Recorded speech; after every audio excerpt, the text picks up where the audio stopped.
Hello everyone and welcome to Tathastu ICS. My name is Trija Garg and I am your economy faculty. Yesterday we learned about deficits, right? Different types of deficits.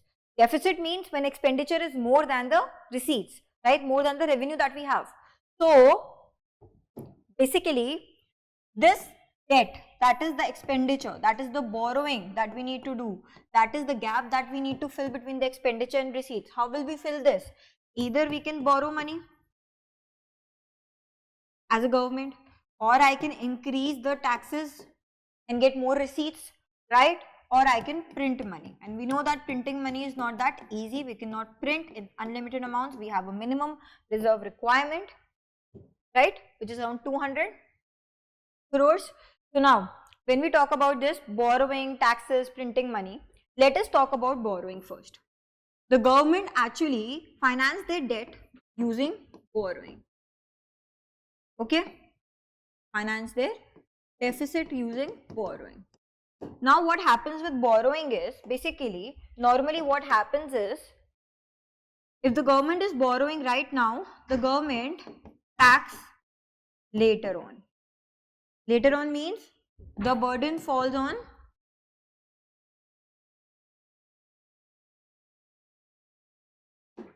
the young population. Now we have two cases and two arguments in this. The first argument is that consumers are short-sighted. This means that they know that the burden of taxes is not following on them, so they start increasing their spending more and more right now, and they don't care about the young population or the younger generation later on, because they think that we don't have to pay the taxes, they will be the ones paying the taxes. Okay. The second one is long-sighted. Long-sighted, basically this was an argument that was given by David Ricardo, and David Ricardo said that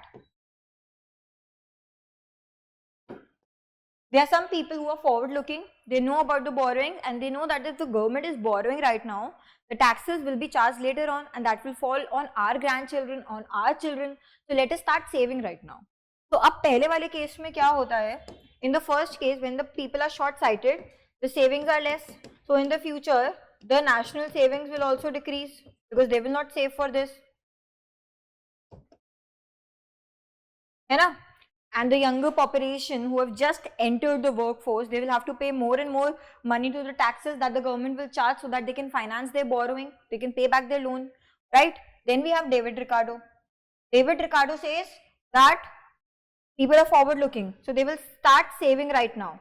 The savings will increase, the savings will offset the taxes that the government will charge from the younger population, so that there will be no change in the national savings. There will be no problem in the national savings of the country. Okay, so this is what the David Ricardo, also known as Ricardian equivalence, which says that you tax people right now or you tax people later on, borrow now or later on. These two cases are the same, they are equivalent to finance the expenditure.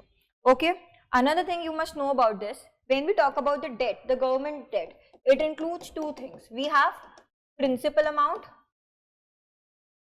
and we have interest payments, that is the interest that we will have to pay on the loan that we have taken, right? Principal amount and interest payment.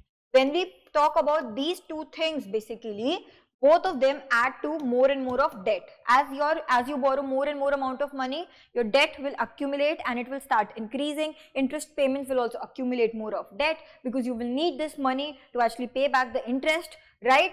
So debt is a stock concept, interest payment is a flow concept, which is adding more and more to your debt. Okay, so this is about government debt. Now let us talk about deficit. How does the government reduce the deficit? To reduce the government, either the government can decrease the expenditure or they can increase the taxes. Right now the government is more reliable on the direct taxes, which are progressive in nature as they increase in proportion with the income. Okay, rich pay more taxes, income distribution, and indirect taxes, which are regressive in nature because no matter what, how much you are earning, you have to pay the same and equal amount of tax. The government rely on this more on direct taxes. Another thing that government tries to do is disinvestment. That is, sometimes when they need more and more of money, they disinvest their shares from the PSUs that they hold, that is public sector undertakings or enterprising, and they decrease their expenditure. How will they decrease their expenditure? They will have to reduce the expenditure in basically the initiatives that no more require the expenditure or the allocation of funds towards that side. Obviously, when we talk about healthcare, education, those are important. So that is why the main thing is taxes, okay, and disinvestment.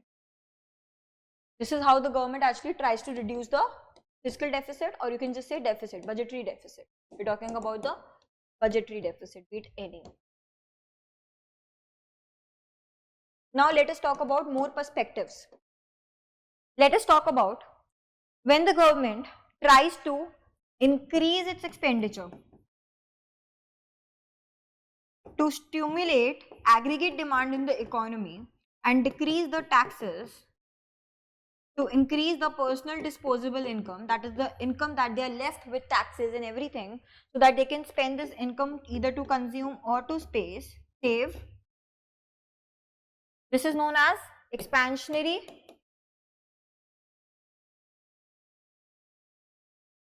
fiscal policy. Okay, this is aggregate demand, this is consume, and this is save. Okay, so PDI and AD. Up, is this inflationary?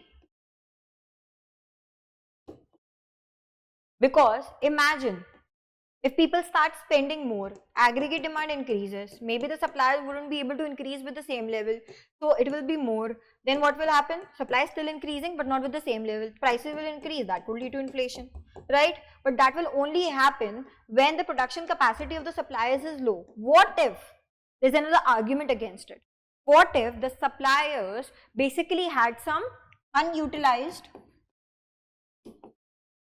resources?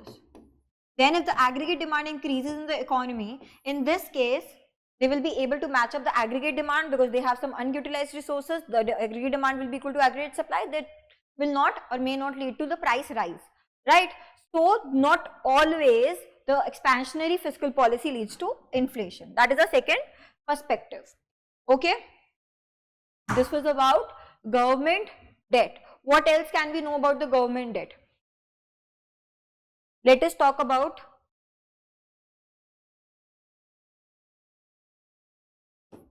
fiscal policy.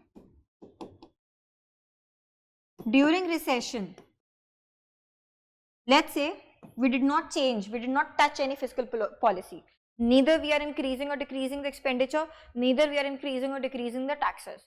So during recession, what happens is, you know that the aggregate demand decreases, employment also decreases, which leads to decrease in the personal disposable income, right? People don't have a lot of money to spend also. So this, in this case, taxes are also very less because people are not spending money. So what happens is fiscal deficit in this case increasing, even though the government is not spending more, right?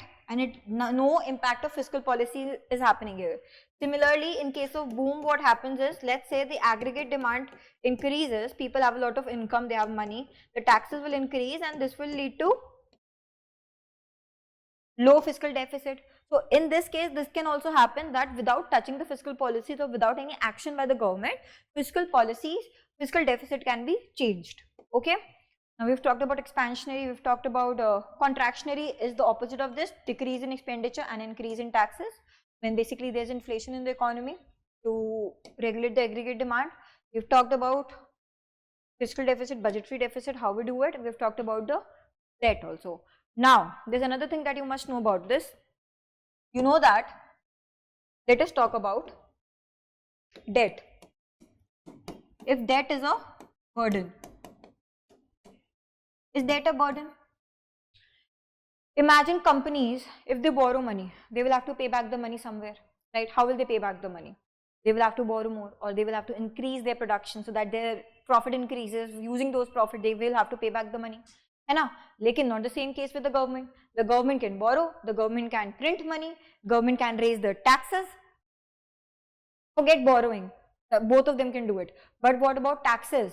Taxes the government can raise, government can print money, hai, that can actually, that can be suffice for their borrowing payments. So like the traders can't do this, the companies can't do this. So government ke liye, when we talk about the burden here, the government will borrow from India.